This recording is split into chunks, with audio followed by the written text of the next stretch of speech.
Bienvenue dans Illustrator CC 2015. Nous allons voir aujourd'hui les bases des bases, c'est-à-dire les outils de sélection ici, les flèches. Voilà, alors première chose, le deuxième outil ici, si je laisse mon doigt appuyé sur la souris, je vois que nous avons deux flèches, une blanche et une blanche plus. Si je vais ici et que je lâche, ça libère une palette flottante. Voilà. Alors les flèches, c'est la base d'Illustrator, c'est les outils de sélection. En fait, si je prends par exemple un rectangle,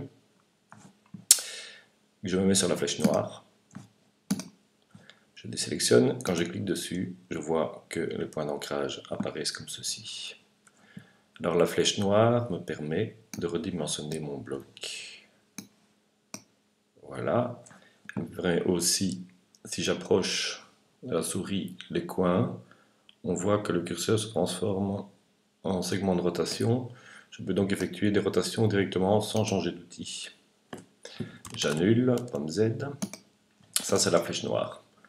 Donc, soit je sélectionne mon élément en cliquant sur le tracé. On voit qu'il sélectionne.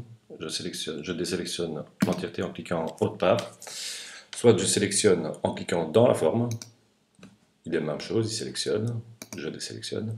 Soit je sélectionne en tirant un rectangle de sélection. Je clique, je déplace la souris avec mon doigt appuyé sur la touche de gauche et je sélectionne mon élément. Ok. Alors, le second élément, la seconde flèche, ici, la blanche, en fait fonctionne légèrement différemment. C'est-à-dire que je peux, effectivement, en cliquant dedans, sélectionner mon bloc, mais on voit ici que les points d'ancrage ne sont plus exactement les mêmes qu'avec la flèche noire. Effectivement, avec la flèche blanche, les points d'ancrage sont comme ceci. Donc ça sous-entend que je peux effectivement bouger aussi, mais si je ne sélectionne que ce point d'ancrage-ci, vous voyez qu'il est en bleu, les autres sont restés en blanc, en blanc, en blanc, ça me permet de bouger un point d'ancrage. Contrairement à l'autre, où je ne sais pas bouger mon point d'ancrage, je ne sais faire que déplacer mon élément. Ok, je vais faire un pomme Z. Donc c'est la grosse différence entre la flèche noire de déplacement, de mise à l'échelle, et la flèche blanche qui permet de sélectionner un point ou un deuxième. J'appuie sur majuscule, je sélectionne le deuxième point et ça me permet de me bouger uniquement les deux points sélectionnés et les deux blancs restent à leur position initiale. Alors autre chose, comme Z j'annule. Ici si je viens positionner uniquement le tracé et que je clique, en fait on voit qu'il a bien sélectionné toute la forme, mais ça me permet de bouger uniquement mon tracé à l'endroit où j'ai cliqué. Voilà en gros les outils de sélection.